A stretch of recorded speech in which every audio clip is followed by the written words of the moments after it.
watching German class. Welcome back to the new vocab session. B1 level की ये vocabulary है. B2 level के students भी इसको देख सकते हैं. अगर आपका B1 लेवल बहुत टाइम हो गया करे हुए तो वोकेबलरी है इंपॉर्टेंट है, चाहे कोई भी लेवल है.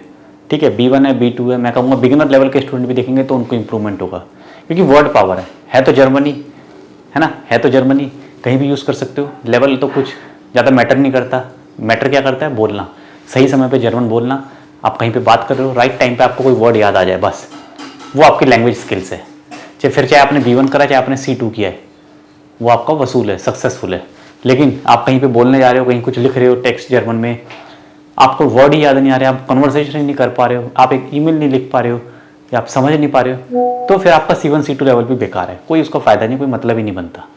ये मतलब है. चलिए, तो पहले वर्ड है जिस selbstständig machen. यहाँ पे बहुत अच्छा वर्ड है जिस selbstständig machen. यहाँ पे देख रहे हो, इसका यहाँ पे रिलेशन क्या है? जैसे आपने कोई कंपनी ओपन करी है, आजकल लोग क्या अपनी कंपनी ओपन करना चाहते हैं, किसी फिर्मा में काम ना करके जिस selbstständig machen. Ich möchte mich selbstständig machen. तो रिफ्लेक्सिव है. Ich möchte mich, मैं अपने आप को इंडिपेंडेंट बनाना चाहता हूँ. Ich möchte mich selbstständig machen. Ich gründe ein eigenes Unternehmen. क्या बोलेंगे? Ich gründe, establish, ich gründe mein eigenes Unternehmen, या ich gründe mein eigenes Unternehmen. तो यहाँ पे Unternehmen gründen होता है. मैं अपनी खुद की कंपनी स्टैब्लिश करने जाता हूँ, तो मैं क्या हो जाऊँगा? मैं इंडिपेंडेंट हो जाऊँगा. Ich möchte mich selbstständig machen. या कोई अपना सेटअप स्टार्ट किया, नया स्टार्टअप स्टार्ट किया, आजकल लोग स्टार्टअप करते हैं नया, है ना. बट प्रॉब्लम कहाँ आती है? मनी. पैसे कहाँ से लेंगे हम? एक एडवाइस चाहिए होती है अच्छी. एक अच्छी एडवाइस कहाँ से मिलेगी? तो राटschlag होलन. तो ich hole Ratschlag von meinem Bruder. Ich hole Ratschlag von meinem Vater. Ich hole Ratschlag von meinem Freund. To pick, to collect the suggestion. तो सजेशन भी बहुत इंपॉर्टेंट है. Ratschlag मतलब सजेशन, एडवाइस, है ना. सजेशन आपको किसी से लेना पड़ेगा, तो Ratschlag होलन बोलते हैं. Der Ratschlag होता है. ठीक है. तो wenn man eine Firma gründen möchte, braucht man Ratschlag. Man muss einen Ratschlag holen. या तो आप किसी एक्सपीरियंस पर्सन से ना Ratschlag holen von erfahrenen Personen.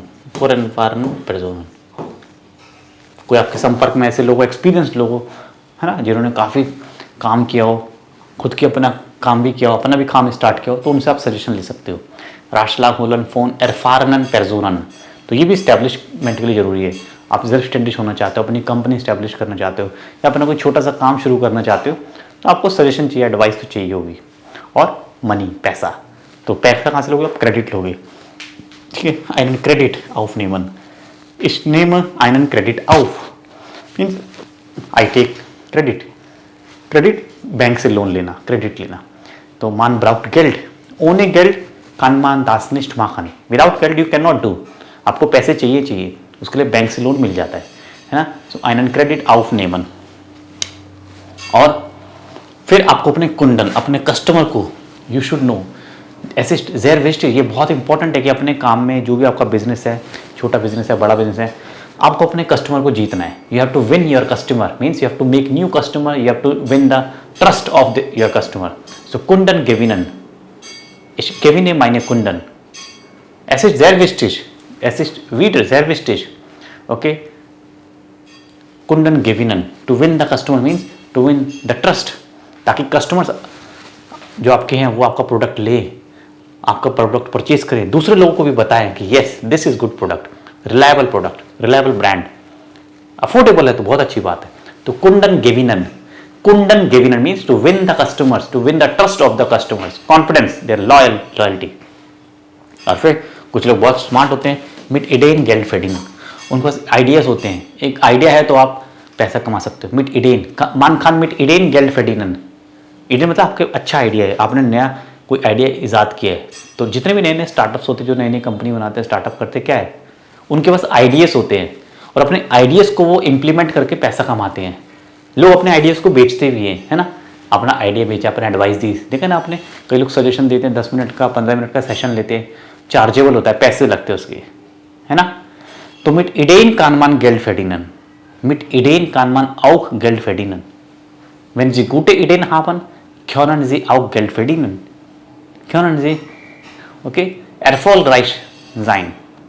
तो सक्सेसफुल होने के लिए आपके पास अच्छे आइडियाज होने चाहिए, एक्सपीरियंस होना चाहिए, अच्छे लोगों की एडवाइस होनी चाहिए और डेफिनेटली क्रेडिट होना चाहिए, पैसा। तब जाके आप अपना स्टार्टअप कर सकते हो, इंडिपेंडेंट हो सकते हो। आप बोल सकते हो ich möchte mich selbstständig machen, ich mache mich selbstständig और ich habe mich selbstständig gemacht, मैंने अपने आप को इंडिपेंडेंट कर लिया है, ich habe mich selbstständig gemacht। अब बात करते हैं कुछ और चीजों की। इंडी रेंटे गेन। इंडी रेंटे गेन क्या होता है? वो लोग जो काम नहीं करते, 60 ईयर्स से ऊपर लोग रेंटनर हो जाते हैं, मतलब पेंशनर। जो लोग क्या बोलते हैं इनको? रेंटनर। रेंटनर ऐसे होते हैं जो काम नहीं करते, रेंटनर इन। सो जैसे आपने बोला माइन ओपा इस्ट इंडी रेंटे गेगांगन, वो अब रेंटनर है, अब वो वर्क नहीं करते, वो पेंशनर है, उनकी पेंशन आती है, उनकी एज 60 प्लस हो गई, रिटायर्ड हो गए, वो रिटायर्ड लोगों को बोलते हैं इंडी रेंटे गेन। Okay, mein Nachbar ist in die Rente gegangen, ठीक है, in die Rente gegangen, तो हेल्पिंग वो ist, sie ist in die Rente gegangen, sie arbeitet nicht, sie bleibt im Haus, she doesn't work, ठीक है। और या फिर बोल सकते हो für die Rente sparen, für die मतलब अपनी ओल्ड एज के लिए पैसे सेव करना, ठीक है। er spart, he is saving money, er spart Geld für die Rente, ये भी लिखते हैं हम, मतलब ही saving money for his old age. für die Rente Geld sparen, er spart Geld für die Rente, okay, aber seine Frau ist schon in die Rente gegangen, but उसकी wife already pensioner है, old हो चुकी है, अब काम नहीं करती, retired है, समझ गए, इन दी रेंटे गेन, रिटायर्ड होना।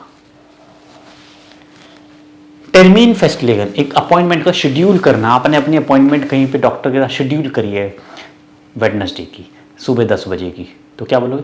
ich habe meinen Termin beim Arzt festgelegt, festgelegt perfect होगा, festgelegt कर चुके आप, शेड्यूल कर चुके, फिक्स कर चुकी हो, einen Termin festlegen, और आप चाहते हो एक नेक्स्ट वीक की अपॉइंटमेंट फिक्स करना अपने टीचर के साथ, अपने प्रोफेसर के साथ, किसी बिजनेस पार्टनर के साथ, तो ich möchte einen Termin mit meinem Freund festlegen, mit meinem Geschäftspartner festlegen, ठीक है, तो हम उसको फिक्स करना चाहते हैं अपॉइंटमेंट को।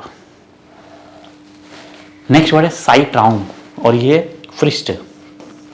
फ्रिस्ट क्या होता है? एक विंडो, टाइम विंडो। देखो मैं समझाता हूँ, जैसे कहीं पे हम फॉर्म भरते हैं या कहीं पे एप्लीकेशन है, ठीक है, हम कहीं पे अप्लाई कर रहे हैं, तो उसकी एक लिमिट होती है, जैसे आप 20 नवंबर से 30 दिसंबर तक आप अप्लाई कर सकते हो। या आप कोई फेयर में जा रहे हो, कहीं पे एग्जीबिशन लगी है, तो वहाँ पे लिखा है 10 to 14 नवंबर तक, ठीक है, you can visit the fair. तो क्या होगा? दास इज टाइम फ्रिस्ट, डिफ्रिस्ट, और ये क्या? Site round. साइट राउंड एक विंडो है, ठीक, कितना, एक लिमिट है टाइम, कितने दिन की, यहाँ पे इतने दिन की, ठीक है, यहाँ पे 5 दिन की लिमिट, दैट इज फ्रिस्ट। सो वी सोल्टन फ्रिस्ट बेआक्टन। आप कोई फॉर्म अप्लाई कर रहे हो, कहीं नौकरी के लिए अप्लाई कर रहे हो, कहीं एडमिशन के लिए अप्लाई कर रहे हो, तो एक डेडलाइन होती है, 10 दिन के अंदर अंदर आपको अप्लाई करना है, 20 दिन के अंदर आपको एप्लीकेशन सबमिट करनी है, तो जी सोल्टन दी फ्रिस्ट बेआक्टन। अगर डेडलाइन क्रॉस हो जाएगी उसके बाद आपकी एक्सेप्ट नहीं की जाएगी एप्लीकेशन, एप्लीकेशन एक्सेप्ट की नहीं जाएगी, आपको नियमों का ध्यान रखना है। ओके, जी सोल्टन एंटी रीगल हाल्टन, एक और नया वर्ड आ गया, एंटी रीगल हाल्टन, ठीक है, रूल्स का ध्यान रखना। तो वैसे यहाँ पे फ्रिस्ट को बेआक्टन, wir sollen die Frist beachten, wir sollen den Zeitraum beachten, तो इसको साइट राउंड बोलते, ठीक है, टाइम का रूम, रूम है टाइम का ना, Zeitraum beachten। और अपने अप्लाई कर रहे तो den Antrag stellen, ich möchte einen Antrag stellen, ich möchte einen Antrag stellen, Antrag मतलब एप्लीकेशन, मैं कहीं एप्लीकेशन देना चाहता हूँ, Antrag क्या होता है? Antrag, ठीक है, या फिर beantragen für, ich beantrage für Sprachkurs, I apply for a language course, ich beantrage für einen Sprachkurs, ठीक है, ये भी सही है, ich beantrage für einen Sprachkurs, ठीक है, I apply for a language course। तो ये थी हमारी आज की सेशन। एंजॉय करा होगा सेशन तो आपने लाइक कर देना, चैनल को सब्सक्राइब कर लेना, नीचे इंपॉर्टेंट लिंक्स है, वेबसाइट है कॉन्टैक्ट करने के लिए, यदि आपको कोई लाइव कोर्स ज्वाइन करना है हमारा या रिकॉर्डेड कोर्स परचेज करना है तो। Thank you so much, all the best, auf Wiedersehen।